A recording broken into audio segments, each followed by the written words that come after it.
So welcome back to our political science class. And today we know that we are going to discuss the chapter, the eighth chapter, peace, and the important aspects of the term peace, and how and why the term peace is important in the present world. Okay, or in the today's world. Okay, here we already started and we discussed that basically in this chapter we are going to find out some answers. Okay, what are those questions? First of all, we want to understand some questions here.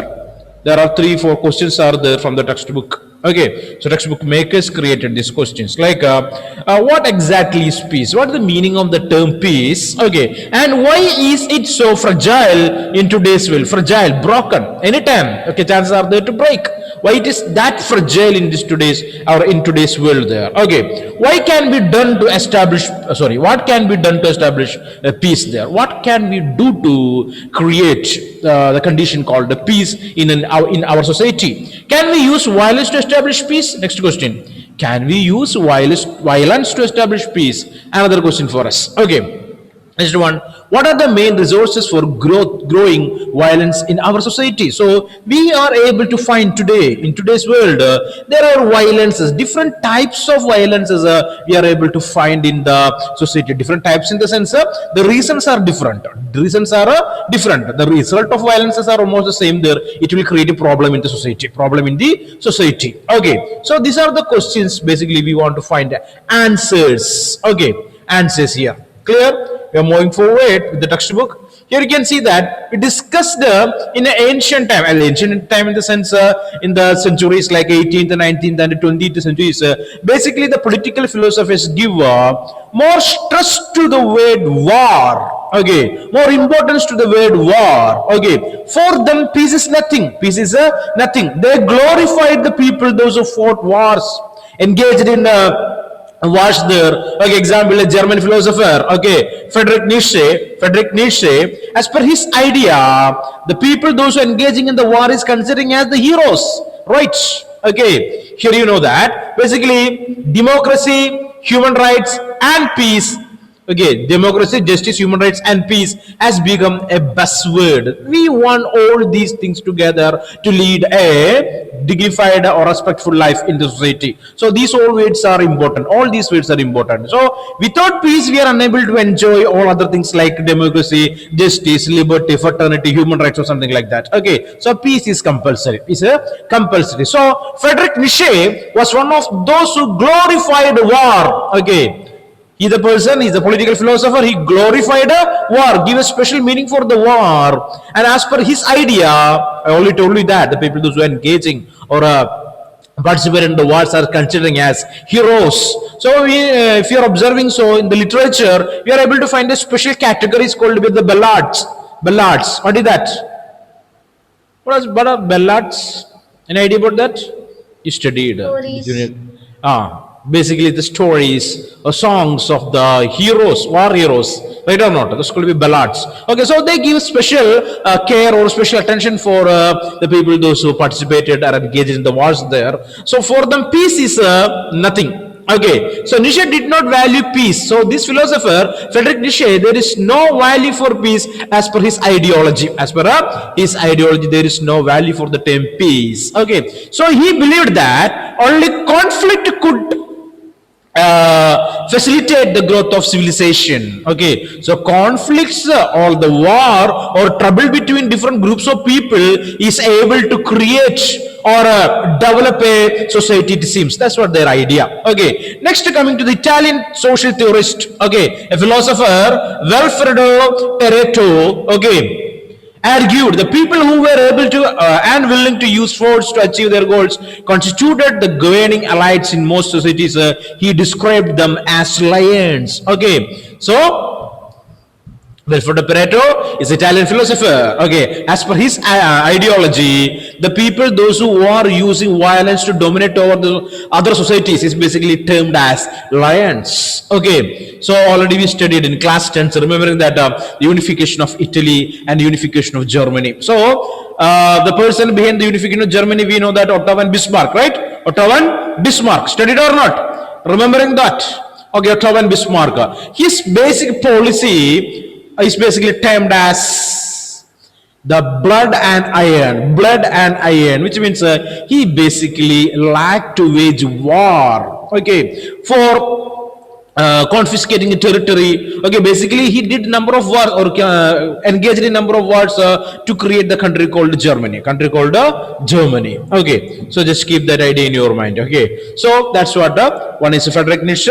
The next one, Wilfredo Pareto. Okay, they are the two philosophers. Basically, they give more importance to war than peace. Okay, so we already studied that fascism and Nazism, two philosophies, basically we considering that is against the humanity. It was against the humanity. Both started from these two countries called Germany and Italy. Fascism from Italy, and Nazism, that's from Germany. Okay, so here next paragraph, this is not to suggest that the cause of peace has no champions. In fact, it occupied a central place in the original teachings of almost all religions. Okay, so we can find that the term peace that included in a number of religious texts. The modern era too had witnessed ardent advocates of peace, both in the spiritual and secular domains there. And in the today's world, in the 21st century, we are able to find a number of people, the spiritual leaders. Okay, basically, the secular leaders, they are always giving importance for the term peace. So peace is necessary, it seems there. So from India, we know a famous person, very famous one, Mahatma Gandhi. What figure prominently among them? Okay, the major person from India, an important personality from India, who advocate peace, who taught, okay, the people about the importance of peace. His fights against or his activities against the British government, it is not a violent based one, right? Non-violence. That's what the method used by Mahatma Gandhi to fight against his enemies. Okay, we know that Satyagraha and non-violence. So peace oriented. Peace is the base of that movement that created by or performed by Mahatma Gandhi. However, the contemporary preoccupation with peace can be traced to the atrocities of the 20th century. Okay, so today we people are giving more stress to the word peace because of the problem that we faced in 20th century. So if you are observing the world history, okay, we are easily understand the problem the humanity or the people of different countries faced in the 20th century. Two great wars, World War I and World War II. Both these wars created a tremendous trouble in most of the countries in the world. There. Okay, so you may have read about some of these events in your history textbook. The rise of fascism, Nazism, and the world wars are the problems that we faced in the 20th century. Okay, and you kids, okay, the people, those who are attending the class here, okay, example Amal Raj, Aishwarya, Kamal, Kesaj, Ashish Benny, okay, so you people born in the 21st century, right? 21st century. Now I am discussing about the problem that already happened in the past century, the 20th century. So people, they faced a number of troubles with these great wars, and some philosophies called fascism and Nazism all created trouble for the people. Violences, okay, murder, okay, like that various problem people face in the 20th century. So in today's world, in 21st century, most of the people are giving importance for the word peace because they know the value of the term peace. It is something important to lead a good life in the society. Okay, many of the aforesaid calamities involved. So calamities in the sense of fascism, Nazism, and World War is considering as the calamities here that created the problem in the world. Okay, so calamities involve the use of advanced technology to work havoc on the unprecedented scale. I already told you that numerous weapons used by different countries. Okay, sophisticated weapons of those times. Modern technologies used to kill the people there. So number of people, they lost their life. Thus Germany carpet bombed London during the Second World War. Number of different type of aircraft they used to bomb London by the German army. Okay, German army used that. Okay, the number of people died in that event. I mean that particular trouble. And the British responded by sending 1,000 bomber raids to attack German cities. So, as a after effect of the same, what happened? London sent, or a British Navy, British Army, British Air Force, all together, nearly 1,000 bomber raids. They attacked Germany with the bomber jet planes. The number of people died in that. The war ended with the USA dropping atom bombs on Japanese cities. I already told you that. Okay, 2 atom bombs that was dropped by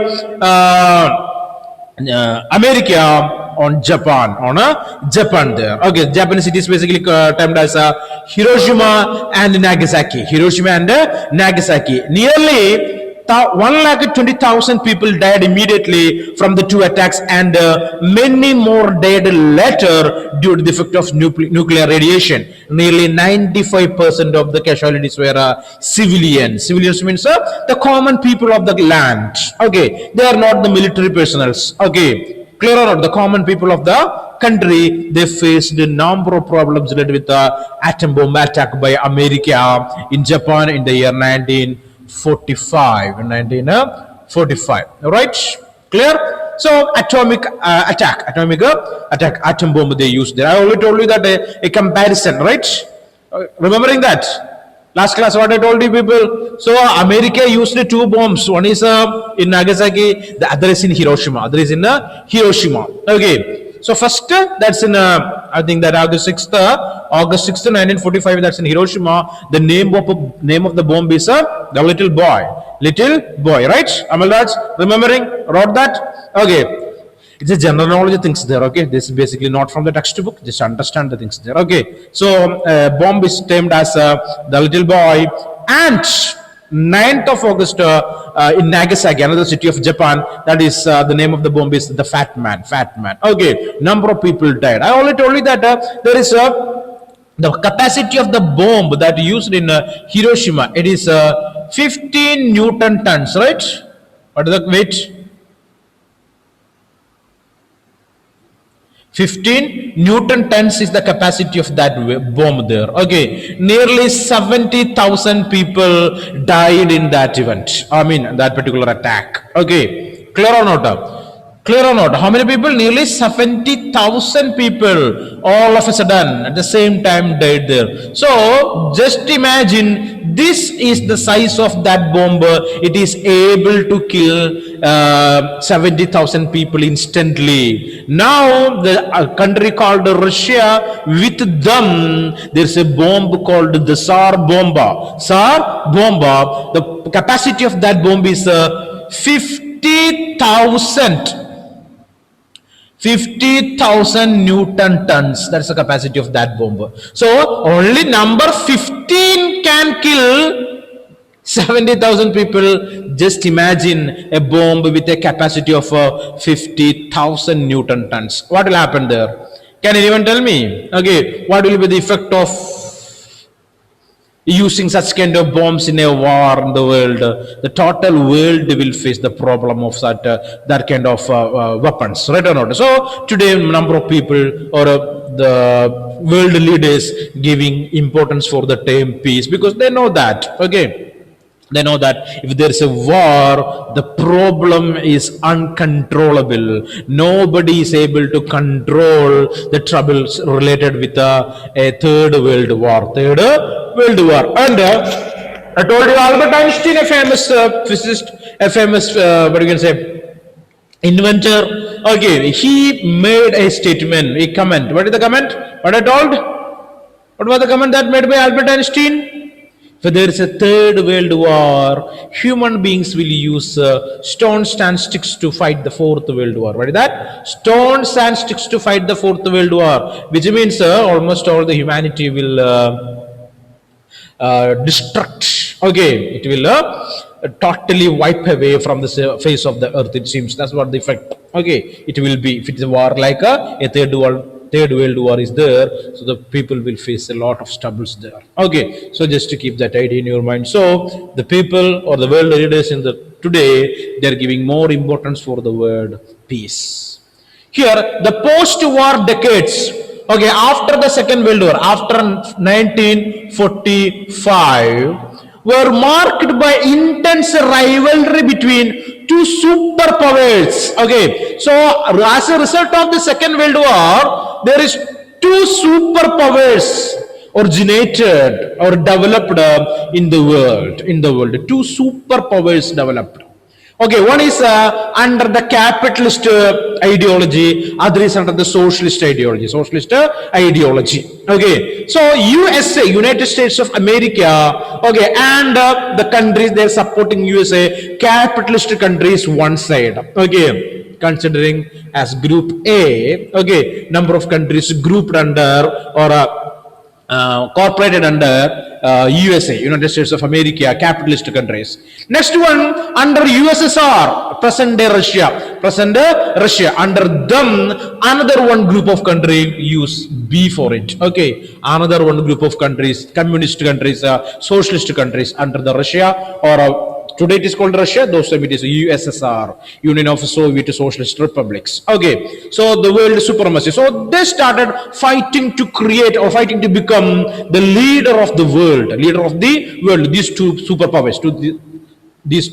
superpowers, they tried to do that. Since nuclear weapons had become the new currency of power, then what happened? That time onwards, every world leaders or every countries they came to know that okay, the power of the country can be calculated in terms of atomic power, atomic weapons. Okay, clear or not? Atom bombs. Okay, so all these countries, I mean these two power blocks, okay, they started piling up, they started creating such kind of nuclear weapons. Okay, so both countries began to make and stockpile them on a large scale. So America and the USSR, they started creating such kind of weapons and started keeping these weapons with them. Okay, then the Cuban Missile Crisis of October 1962. Cuban Missile Crisis, which means Cuba is a country that is supporting USSR. It's a communist country, but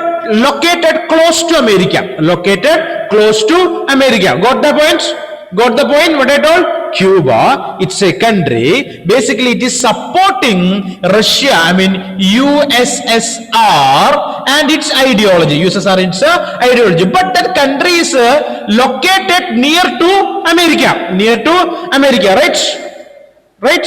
So Russia, what the Russia thought of, if Russia is installing its missiles, okay, or deploying its military or missiles in Cuba, easily the Russia can attack America. Russia is far from America, but Cuba is closer to America, and Cuba is a supporter of Russia. Clear? Then Russia started doing the same. They started sending missiles and constructed a number of missile platforms in Cuba. Clear? Got the point? Okay, so this is basically termed as the Cuban Missile Crisis. Okay, so America came to understand. If Russia is installing its missile platforms in Cuba, it's a threat to America, trouble to America. Then American spy planes discovered Soviet nuclear missiles in neighboring Cuba. The USA responded by organizing a naval blockade of Cuba and threatening military actions against USSR. So what America did here, they totally blocked or circulated Cuba with its navy, American navy, and blocked USSR to send its missiles to Cuba. Basically, those times they used water transportation. So they created a blockade. They blocked Cuba and created a problem for Russia and America. Basically, they created a blockade and they declared a war against Russia. If they reach Cuba, they declared a war against America. Okay, the USA responded by organizing a naval blockade of Cuba and threatening military action against the USSR if the missiles were not removed. Okay, so what is the threat here? If the missiles are not removed, they will attack USSR. Okay, so that led to a problem, a eyeball to eyeball confrontation, a very close chance is there for the fight between Soviet Union and America. But what the Soviet Union did here? Soviet Union withdraw the missiles. Okay, so the confrontation ended when the Soviet Union withdrew the missiles from Cuba. During the 2 weeks it lasted, the crisis had brought humanity perilously close to the brink of total destruction. So this trouble between, or this Cuban Missile Crisis, or the problem between America and Russia, that took all the humanity, all the humans in the world to the, basically we can say that the edge of extinction, that because all these two countries are very powerful and almost all different types of bombs are with them, different types of weapons are with them. If they use so, the entire world will face the problem. Not only those two countries, the entire world will face the problem. Okay, so Russia removed these missiles, so the problem of war is deleted from that scene. Okay, so if people prize peace today, that is not merely because they believe it to be a good idea. Humanity has learned to value peace after paying a huge price for its absence. Okay, why today we are giving more importance for the word peace? Because already we paid a lot of our value for the term peace there. Okay, because of wars we lost number of people, we lost the wealth, we lost the security in the society. Okay, so already we paid for the absence of the term peace there. So today we are giving more importance for the word peace, because we know that if peace is not there, if war is there, all the humanity, all the people in the world will face a problem there. The specter of tragic conflict continues to haunt us. Today life is more insecure than ever before, as people everywhere face a growing threat from terrorism. So next, okay, today the life of the people the life of the people is not that secure, that secure. There's a problem. There's a problem of terrorism is existing. Threat of terrorism is existing. Peace continues to be valuable, partially because dangers to it are ever present. So terrorism is a problem that also creating a threat to peace in today's world. So almost all the people, they are vigilant. They are giving more importance for the word of peace here. Okay, clear? So if you want to understand the value of peace, first of all you want to understand the problem that can be created by a war, right? Then only we will understand the value of peace. Okay, clear or not? If your food is not tasty, if you are complaining that if your food is not tasty, okay, so you don't want to take food for 2 days. Okay, after if you tasting, so what will happen to that? You will not say anything, and you can say that it is the most tastier, the tasty food in the world, it seems, right or not? That's like that. Okay, the people, those who face the problem of hunger, they know the value of food and the taste of food there. Like that, the people, those who face the problem of a war, they know the value of the term peace. Value of the term peace, right? Clear or not? Is it clear or not? So war will not create anything. It is destructive. It is merely, okay, simply we can say that a war is destructive. It is a negative impact will be there for the term war. There are always negativities. Okay, so we know that number of times in recently newspapers we read a number of news related with the trouble between India and China, India and Pakistan. So we are hoping basically not for a war. We are expecting not a war, but we want peace. We want a peace. War will not create anything, right or not? Understand? It is not creative. It is not a creative, but peace, it is creative. It is helpful for the development of the entire universe, or we can say the entire world. Clear? So just keep that in your mind. Next one, we are moving towards the meaning of the term peace. What is the meaning of the term peace? Okay, peace is often, so one more request for you people, if it is possible, read some books that relate with Second World War, First World War, Nazism, fascism. Okay, such kind of books are able to provide you more information about the problem of wars. Wars there. Already you studied in class 10th, I think so. The Diary of Anne Frank. Read or not? Learned or not?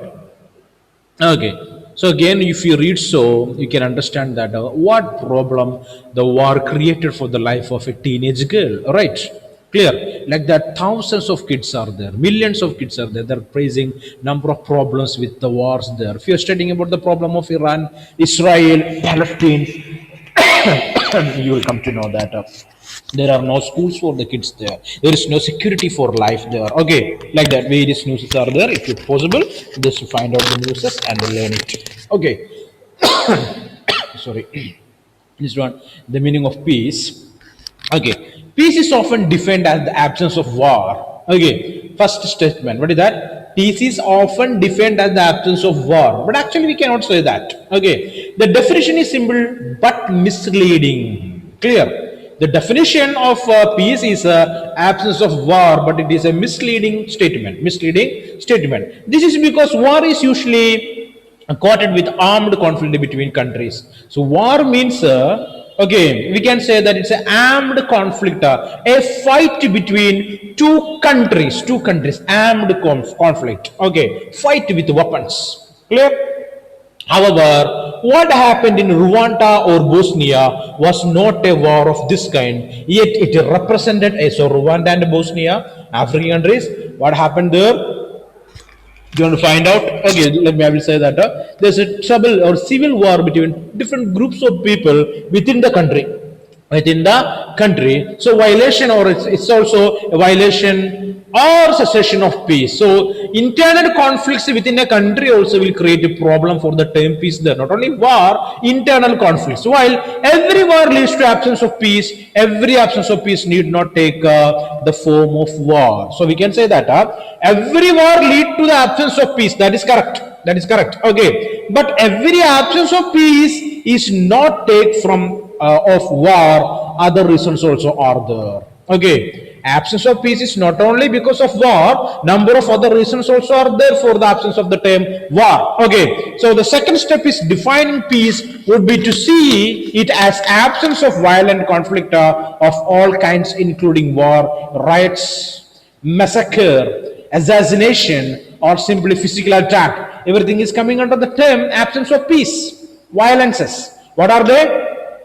Different types of conflicts. What are these different types of conflicts? War is a conflict right within the two different groups in the country, or one group against the government, massacre, mass killing of people, okay, or assassination, okay, killing of political leaders or famous personalities. Basically, it used termed as assassination, assassinates, okay, assassination, murder of a famous personality or a political leader. Example: Abraham Lincoln assassinated, right? Mahatma Gandhi assassinated, right? Yes or no? Rahul Gandhi assassinated, right? Sorry, not Rahul Gandhi, Rajiv Gandhi. Rahul Gandhi is still living there, son of Rajiv Gandhi. Okay, so Rajiv Gandhi assassination. Okay, next one, Indira Gandhi assassination. Clear? So political leaders or famous personalities are murdered. We will use the term assassination. Clear? Okay, basically the term is invented by a famous personality, the father of English literature, William Shakespeare. William Shakespeare, assassination. Okay, okay. So or a simply physical attack, also violence only, absence of peace, absence of peace. This definition is clearly better than the earlier one. So we can go for this definition. What is peace? Okay, so defining peace would be to see it as absence of violent conflict of all kinds. Absence of violent conflicts of all kinds. What are these violent conflicts?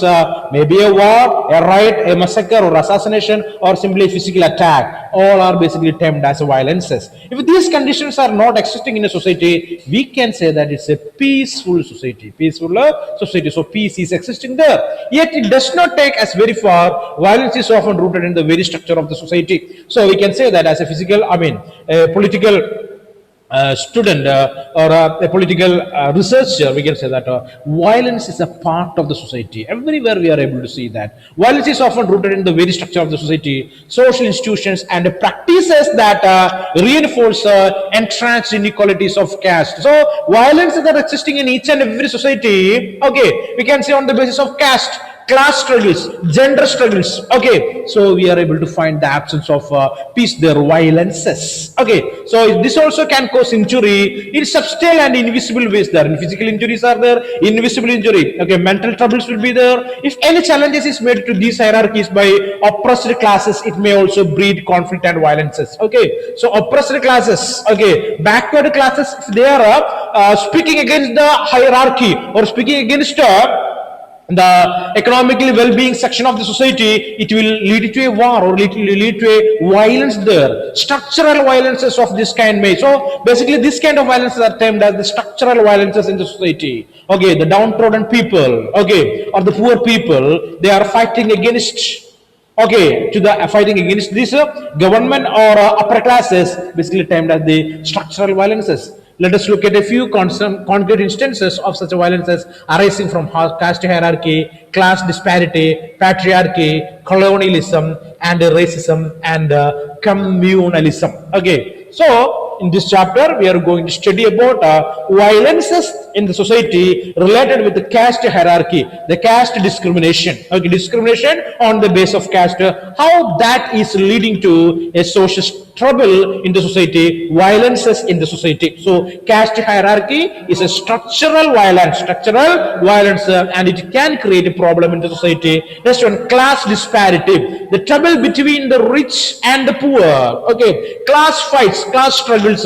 We have already studied about this kind of struggle in the Russian Revolution, the fight between the proletarian and the bourgeoisie, the rich and the poor. So that also will lead to a violence in the society. Patriarchy, okay, for male dominated society, okay, that also can create a problem in the society. Colonialism, rule of foreign countries, okay, and the people are agitating against that, can create a problem in the society. Racism, difference between two races. Communalism, violences on the basis of religion, okay, that all can create a problem in the society, that we will learn in the next classes. All these things are clear for you and you are able to understand this properly. Yes or no? Yes or no? You got the idea? You got the idea, right? Yes. So read it. Again, holidays are there. Just read the textbook clearly and understand the things there. Again, we will meet after the Christmas holidays. And I'm using this opportunity. Wish you all people a happy Christmas and a happy New Year. Okay, guys. Thank you very much. We will meet in the next class.